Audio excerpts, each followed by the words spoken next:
Good morning and welcome to Mimosas in the Morning. I'm Lesley. And I'm Holly. And this is our friend Christa Delgado who's joining us today here in not so sunny and not so warm Florida. I get a sweater. It's a little chilly. Yeah. But and we are I have outside. boots. Look, you can't see it, but look, we're wearing boots. And I did have Tampa. No, I still have my Toms on just because. You're keeping it real. What can I say? There you go. So this morning with Christa being here, what is basically your career we're going to talk about. What is your home career? But it's not just about being dieting. That's a big stigma. Ooh, that's a 4-letter word in my that we book. don't like. It's a naughty, Yeah. naughty. Yeah. So tell us, Christa, what is your home career? Because we don't like to say home business. Yeah. It's a career. Yeah. Whatever you decide to do is a career. Yeah, exactly. No, I'm just super excited to be with you guys this morning, sharing kind of what I do and other people that are our partners. So I'm a health and wellness coach. And what we do is we help clients really all over the country. So that's a really cool thing about being a military spouse, even though I am retiree. We're going to get to that yes. again because Yes. that's a big one. This is another Marine Corps spouse, so we did go back Marine Corps today. Yeah. Oh, right. Was that an Army shirt you were wearing? Yeah. Let me tell you, I'm going to throw down all those shirts. I got to come in there. Yeah. We're going to support him. Yeah. So I'm a health and wellness coach. We do help people a lot for weight loss. That's probably the number one thing people come to us for. But we really focus on nutrition, your habits, and really making it a lifestyle. The biggest thing is educating yourself, so it's not that diet 4-letter word. Which is a naughty. Yeah, it is. And, how many diets have all of us been on before over the years? And so that is what just spoke to me so much about this career shift that I did about almost 6 years ago. Yeah. And think about what you did Lisa, before. hello. Yeah. And we have Sally on the join us too. Hi. Yeah. Well, Christa made a shift because I've known Christa now for A long time. a long time. I can't even tell you how long at this point. But when I met Christa, 15 years maybe? long time. More than that? I don't know. But she was she's also a very talented interior designer. So that's Well, where look at her today. A little fashion. I know. A sass and comfort. Yeah. and you're Yeah. Holly likes bling. Yeah. And you're blinging it for me today. Yeah. She's so happy. I don't get to dress up as often now that I am health and wellness because I do sport around some more And we're in fun Tampa. athletic leisure wear. Tampa does it the best though. That's right. Yeah, That's they're very big. We had an episode about that. Ah. About how Tampa wears nice athletic clothes. Yes. and yeah. the right underwear And bra. clothes. And the right bra. That's very important. Yes. Very important. Okay, so how did you get started in your career as a health coach? Yep. Because it's an amazing story. We know it, but we have to share this with you. So Yeah. instead of sharing Thank it. you. So like Lesley said, I used to be an interior designer for 18 years, and it was a great career. I did go to school for it and business as well. But I was able to take it with me as I moved around as a military spouse. But 18 years, I was an interior designer, and that's how I was introduced to this. My coach actually hired me as a designer, okay, to help her in her home. What I didn't realize was the path that was being laid out in front of me, because she realized that I was living on coffee, never eating breakfast, never drinking water, and I was exhausted. I mean, like, I was a mom of 3 kids, running a business, and I was burning the candle at both ends. And she saw that in me. She couldn't believe, as I was working with her as her designer for, months, she couldn't believe that I really wasn't eating much or even drinking, And she kept, she'd send me out the door with water or like a protein bar, like, eat this, drink that, you drink more, drink. And that's really how I was introduced to it. The more I got to know her, of course, I asked some questions. And then when I learned that there's so many different plans to helping people, diabetes is one. My mom passed away at 56 from the complications of diabetes. And then my daughter was pre-diabetic, or borderline, I should say, at the time. And so I had put on about 40 pounds and I had 0 energy. So when she said that I could drop some weight and that I could get some energy, I was willing to try just about anything, because I had been there, done that, and nothing was working anymore for me. So that's how I got introduced to it, really. Because of what happened with your mom and then your daughter, that was the... Because So like a lot of a people catalyst, have that Yeah, just the point where it's Wait, like, that's do it. it. you know, I always say, like, I have many facets to my story, Yeah. right? So those are two major facets that I'm so passionate about it. And whenever I have a client that's pre-diabetic or diabetic, it gets my heart, right? It gets my heart. But for me, my personal journey, I was just so tired and I was so stressed out and I wasn't sleeping well. And the aha moment was a picture a year prior to meeting her. Okay. And I was like, who the heck is that in the picture? Like, I had just lost myself. I just didn't realize what I had become or what I looked like again, but I just knew how exhausted I was. I was so tired in the afternoons, I literally would almost cry because I just thought there's got to be more than this, you know? I was just living the life and going and going and going, being the mom, but yet I was I think a lot of people, that is something, I think for me, you just get like, when you look at a picture and you're like, who is this person? Yes. This is not me. I do not recognize this person. Yeah. And then you start looking in the mirror going, I don't feel like the person that I was. Girl, I before. had clothes from Target, all the maxi dresses, all the tunics, all the leggings, covering myself up, probably making myself look bigger, because I was determined to get back into my beautiful clothes in the closet. So I just lived off this chair for like almost 2 years of clean clothes. I just kept rotating them. And my husband kept saying, let's pack them up, put your clothes in your closet. And I just said, no, one day I'm going to get back in them. And I did. And I have been this size now for over 5 years because I've embraced health, not another diet. Exactly. Everything's lifestyle. It is. It's not going to work unless you make the complete change and the turnaround in your mind. Yep, it is. That is key. It is the mindset. And that truly for me happened about 6 months after I've lost the weight. And that is when I decided to become a health coach and really help other people because it was that light bulb moment. Someone helped you, and now And you're it's in every area of my life now too.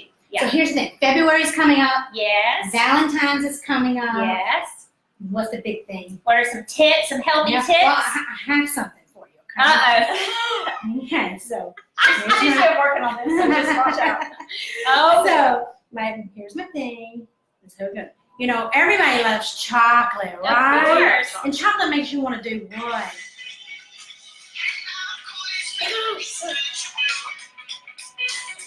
I don't know what Come on, it is. Lesley. I love games. Y'all know this. I can Right? definitely do it. Come on, everybody. Chocolate makes you dance. Okay, and then when they start talking about dancing, he says chocolate, then you know, guess what happens? Then you cannot dance to the music, correct? And Holly's always dancing to her own music. I So we know. am. I was just playing. So I brought a little chocolate Also, because I do make homemade truffles, but this one I saw and I'm like, Oh my. I don't know if this is a naughty. It's not X-rated, is it? No, I promise you, not. No, but you can do whatever you need to. We We can got a do sweet it. little one of yours later. And we will. Are we just- opening? Yes, We're you're opening. We're Because opening. Okay. Christa's going to tell us if this is a naughty or not. Because that's a big thing. Bread, pasta, and of course chocolate. Oh, It's something my that you Lord. have to get rid of. If you Woo, can't that's have it. the bomb right there. So That's I the figured bomb. I was going to make some little cute little truffles. And then I saw this, I'm like, oh no. So we That's got a mad daddy of the Truffle. truffle. I love it. So, can you still have chocolate? Yes, but first I have to share. I am a recovering chocoholic. Can I just say that? Seriously, no, really, it was my habit I had every night at 8 or 8:30 at night. See? I didn't even had know to that. have Yeah. chocolate. It was like that Southern thing where you got to have dessert Yeah. after dinner. What I did Yes. was get those kids to bed, then I treated myself, right? Right. But what I realized, it was becoming a habit and not a good one. And then I started singing it later, right? Mhm. So now, yes, Valentine's coming up. So I'll give you a couple tips first. Okay. So if you're going to have a cocktail, I would recommend champagne. It's only 90 calories. That's Yes. a good one. So mimosas and champagne. If we did that this morning, where is my champagne anyway? They did not give You know, it is right after the holidays. Yeah. We're a little cold. We're doing the best we So can. we're going to have a chocolate toddy or I know, something.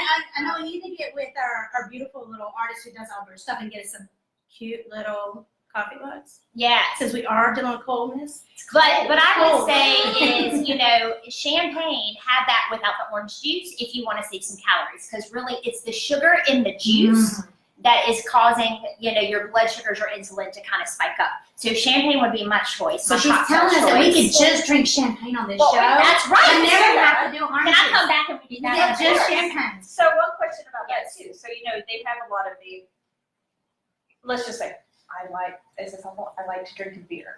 So they have the new options that are your lower carbs, is that a decent option for occasion? Occasionally have? It is. I mean, definitely go with a lower carb if you're watching your sugars and your carbs, right? The one thing I always recommend when you are going to indulge in cocktails is to have a water in between them. Oh. Because alcohol is really going to dehydrate you. It's not good for your skin and it's not good for the morning after. So if you have water in between your cocktails, yes, then you will feel better the next morning too. Plus it just slows down your consumption and your calorie intake. Now I do not drink beer because I don't care for it that much. My husband's a huge craft beer drinker, but I'm actually allergic to barley, so I can't drink beer. Really? Yes. Again, my cocktail of choice would be vodka. It is, it regulates better with blood sugars, and it's definitely going to be something that won't add the weight, but it's also what you put into it. Could you do like a seltzer, something? Yes, I like do that? club soda. Okay. I do club soda, not tonic water, which used to be my favorite, triple lime. Man, this has turned into an alcohol show. I know. What happened to my chocolate? And it's That's 10:30 in the more morning. beer. Well, But- we're gonna find out. We have to have all the tips. I'm because, sure yeah, Sally's out here going, let's talk about Yeah. beer instead. So, but I used to do tonic water. There's 24 grams of sugar in tonic water. Oh yeah. So Wow. you might as well eat the chocolate, right? Right. Like have something better. So I do tonic water. So basically what you're chocolate. saying is, yes, you can indulge in a drink. Yeah, or two. Two. Yeah, Keep an eye on your sugars. Yes. Have your water. You Yeah. can have a chocolate truffle, maybe not one as big as Well, so the one that that Holly gave. So not sharing some. Well, Yeah, that's it exactly right. So with chocolate, number one, and I'll tell you, just Halloween, Christmas is kind of come and gone, right? The stuff I used to buy, the Reese's peanut butter cups, the Kisses, all of that, yeah, I had it always, and I could pop them in. Again, I'm a recovering chocoholic, but I don't eat that stuff anymore because now that I have kind of cleansed my palate, my taste buds, I only go for the best quality. I want dark chocolate. It has antioxidants, so that's my big tip, right? Holly can dance. Right? And also, maybe combine some nuts with your dark chocolate, almonds, walnuts, pecans, a little bit more fatty, but almonds and walnuts are a little bit better for you. But the dark chocolate, even some sea salt, if you like that, really good. But it is about quality over quantity. The other thing that I've learned and what we teach is it's an indulgence. Like we don't want to have it every day like I Or used 8 to. o'clock at night. Yeah, because then that's gonna mess up your sleep. Yeah. We gotta work on sleep habits. Yeah. But it's dark chocolate, the quality, and definitely the quantity. Something like that, I would definitely share. Say thank you. My daughter's gonna love it too. But yeah, You can that's share with Deanna too. Oh yes. So my last thing is we're going to talk about real quick because we need to wrap everything up, sadly, because we could talk about this. I know. Is how you went. What I think of you is other than being a strong, amazing woman. She's from the Thank South, you. so I have to give her kudos there. But is how you have gone from being an active duty spouse, and a lot of people say they lose themselves. That identity because they have identified so much as I'm a military spouse. This is our life. This is where we're going. And even though they didn't maybe do anything as a spouse, they were still submersed with their career, everything going with it. Yes. But you have maintained that even after the fact. Your husband has retired how many years now? 5.5 years. 5 years now. Wow. And Yeah. you still have maintained a very successful business. Still raising your beautiful 3 children. I'm very active in the military community. But you are still active very much in our military community. Yeah. So No, I love this this question. When we first retired and we moved back down to Tampa, my husband's from here. It was hard finding my groove. It was hard finding groups of friends, and I'm really thankful for a lot of the local friends that I made, and they really welcomed me and brought me in. But something kind of, again, felt missing a little bit, and that's when a couple years later I went and found the Spouses Club on base. And it's just like you have this connection with people. So if I can say anything is, if you're in an area that has some type of military spouses club, get involved. That's really what I did. Because if you don't create it, other people are not going to do it for you. right. You have to Exactly. reach out to people, and especially as military spouses, that's the biggest thing. Like in civilians, sorry, love so many of you, but military spouses, we have to put ourselves out there and be vulnerable because, you know, in a year or two, they're going to be moving. So you've got to make the most of what you have right now. Yes. And it's the same thing when you retire. You have to find the people you connect with. And I'd also say try new things, you know, try to find new ways to volunteer, try to get involved in your kids' school. I mean, you know, our oldest is in college, our youngest is 7th grade. So you just have to get involved. I mean, I know. And that's what I love about your career is that you've actually able to bring on some people that I'm very different Yes. and love, and you have changed their life. Yeah. You know, Yeah. totally flipped it around, make things better. Where they're not so tired, they've lost a lot Yeah. of weight. They started their own business off of this, and Yeah. that's something, you know, when they leave from here, they're able to take it somewhere else. Yeah. So, high fives, Yeah. oops, a little dance, because I think that that's Yeah. a great thing, and you know, a pat on the back, Thank because you. giving that to someone else is a blessing. It really That's is the such a biggest blessing. thing. As a designer, I was able to help people